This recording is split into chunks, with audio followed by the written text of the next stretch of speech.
My name is Dr. Joseph Collins, and I am a medical health educator. Have you noticed that standing up from a chair takes a small negotiation with your own body now? A pause, a hand on the armrest, a breath before you trust your knees to hold you. Maybe it's the stairs. What used to be nothing is now something you plan for. Or the wobble you feel when you step out of the shower and reach for the towel rail just to be sure. And then there's the night. Your calf seizes up out of nowhere at 2 in the morning, and you lie there rubbing it, wondering why a muscle that did nothing all day would suddenly punish you for sleeping. If any of this sounds familiar, I want you to hear something clearly before we go any further. You have almost certainly been told this is just age catching up with you. A doctor glanced at a chart, said, "Your body is simply getting older," and moved on to the next patient before you could ask a single real question. I am here to tell you that answer was incomplete. Not wrong that time plays a role, but incomplete in the way it left out the one thing that actually matters, which is that most of what you are feeling in your legs right now is not decline. It is a slow, quiet loss of strength inside the muscle itself. And unlike so many things about aging, this part can be rebuilt.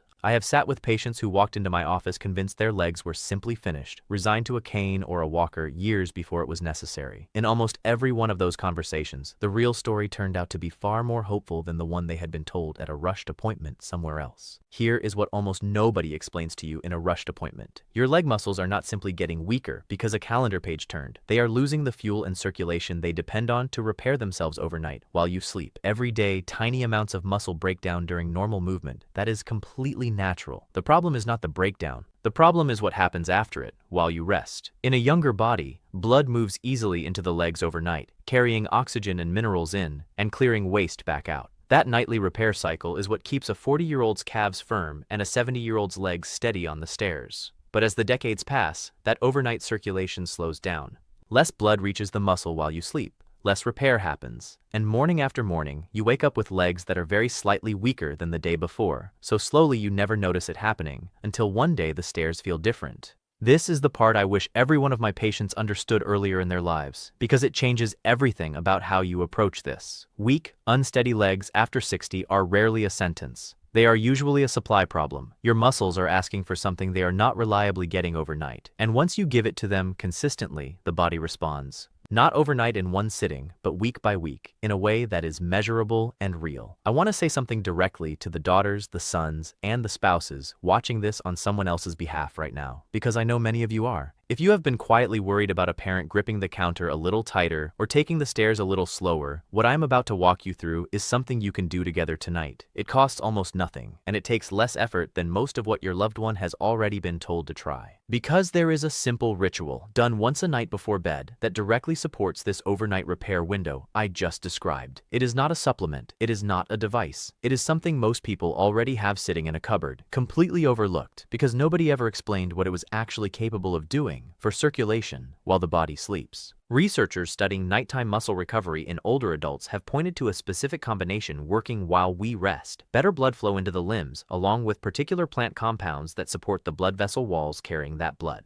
A review published in the journal Nutrients looked specifically at how certain plant compounds taken in the evening influenced overnight vascular function in adults over 60, and the results are part of why I bring this to you rather than something I simply picked up from a home remedy list. When both of those factors work together overnight, the legs receive what they need to repair, instead of quietly falling a little further behind. What I am going to show you is exactly which tea creates this effect, how it works inside your body while you sleep, and precisely how and when to drink it for it to actually matter, because timing here changes everything. I will also tell you honestly which popular version of this people get wrong, and why that mistake means they drink it every night and still see nothing change. Stay with me, because the tea itself is not the part that will surprise you most. What will surprise you is how something this ordinary was sitting in front of you the entire time.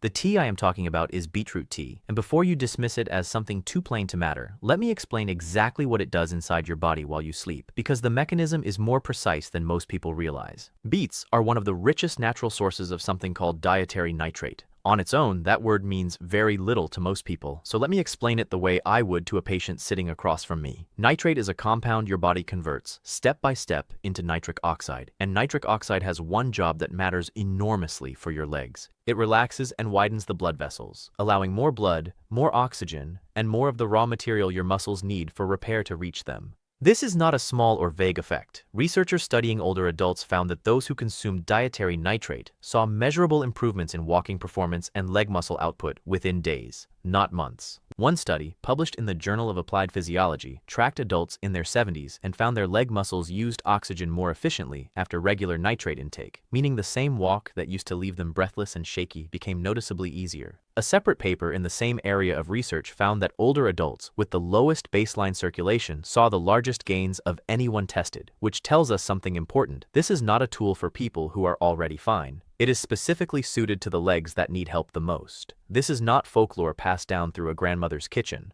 This is measurable circulation science, and it happens to live inside a vegetable most people only think of as a salad topping. So why doesn't everyone already know this? And why doesn't it work for the people who do try it? Because almost everyone who attempts this makes at least one of two mistakes, and both of them quietly cancel out the entire benefit. The first mistake happens in your mouth, and it will surprise you. Converting nitrate into the nitric oxide your legs actually use requires specific bacteria that live on the surface of your tongue. If you rinse with an antibacterial mouthwash, especially right before or after drinking this tea, you kill off the very bacteria responsible for that conversion. Multiple studies have shown this exact effect. People using strong antibacterial mouthwash lose most of the blood flow benefit from nitrate-rich foods, even while eating or drinking the same things as everyone else. Nobody warns you about this because nobody selling you a tea has any reason to mention your mouthwash.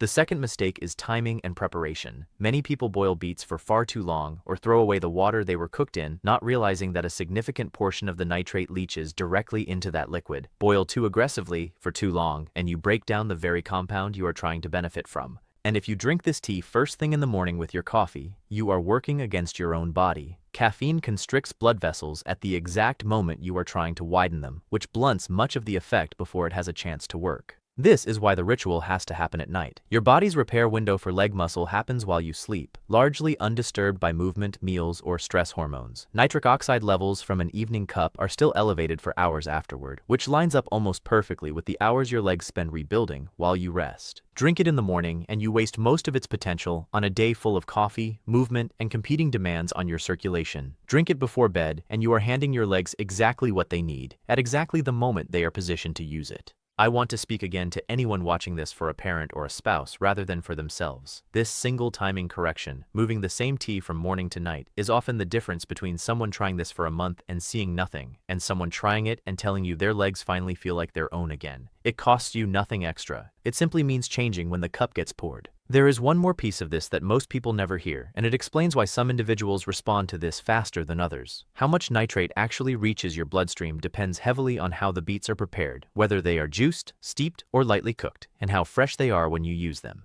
Get this part wrong, and you can drink beetroot tea nightly for a month and barely notice a difference, then wonder why it did not work for you the way it worked for someone else. Get it right, and the difference becomes noticeable far sooner than most people expect. In the next part, I am going to walk you through exactly how to prepare this tea the correct way, how much to drink, and when, how long it typically takes before you notice a real difference in your steadiness and stamina, and the specific situations where you should speak with your doctor before starting. Because taking care of yourself also means knowing when something deserves a professional's eyes on it first. And I intend to be honest with you about that too. Stay with me, because what comes next is the part that actually changes how you do this tonight. Let me walk you through exactly how to make this, because the details matter more than people expect. Take one medium beet, fresh, not canned or pickled, since the pickling process destroys much of the nitrate you are after. Wash it, then slice it thin, skin included, since a meaningful portion of the beneficial compounds sit close to the skin. Place the slices in a cup and a half of water that has just come off the boil, not water that is still actively bubbling, and let it steep, covered, for about 10 minutes. Covering it matters more than people assume, because steam carries some of those compounds away if the cup is left open. Strain it, and drink it warm roughly 30 to 45 minutes before you go to sleep. That window matters. Too close to bedtime, and you may find yourself up earlier than you'd like. Too far from bedtime, and you lose the overnight alignment we talked about in the last part. 1 cup a night is enough. This is not a situation where more is better. Your body only needs a modest, steady supply of nitrate each evening, and going beyond 1 cup does not meaningfully add to the benefit. It simply adds more liquid before bed than most people over 60 want. As for when you will notice something, be honest with yourself about the timeline, because this is where most people give up too early. The circulation changes I described begin within days, but you personally will not feel that internal shift right away. What you are watching for is the practical result of that shift. An easier time on the stairs, less of that dead, heavy feeling in your calves by evening, steadier footing getting out of a chair. Most people who stay consistent with this notice a real, tangible difference somewhere between 2 and 4 weeks in. Not because the tea takes that long to work, but because it takes that long for your legs to finish rebuilding what they have gradually lost. I say this because I have watched patients quit at day 10, convinced nothing was happening, right before the exact week they would have started to feel it. Now, I need to be honest with you about something, because I would rather you hear this from me than learn it the hard way. This tea is not appropriate for everyone, and I want to be specific rather than vague about it. If you are currently taking nitrate-based medication for chest pain or heart conditions such as nitroglycerin, you should not add additional dietary nitrate without your doctor's direct guidance, because the combined effect on blood pressure can be more than intended. If you have kidney disease, beets are high in oxalates, and you should discuss this with your physician before making it a nightly habit. And if you are on blood pressure medication of any kind, simply mention this to your doctor at your next visit, not because it is dangerous for most people, but because your dosage may eventually need a small adjustment once your circulation genuinely improves. This is a good problem to have, but it is still one worth telling your doctor about.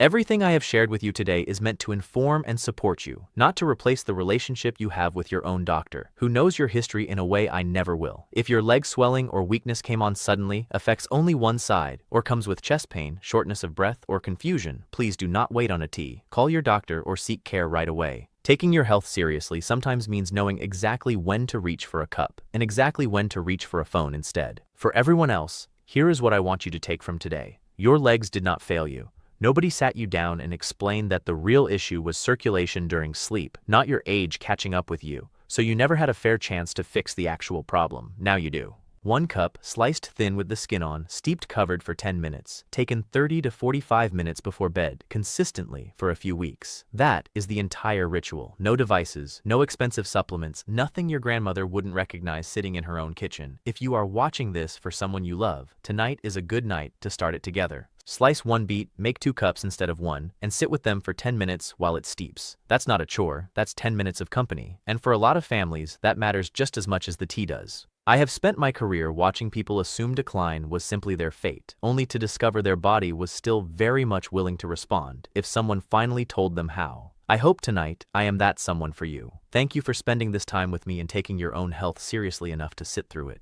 If this helped you understand your legs a little better, share it with someone who needs to hear it. And I will be back soon with more of what your doctor's appointment never has enough time to cover. Take care of your legs. They have carried you this far, and with the right care, they still have a long way left to go.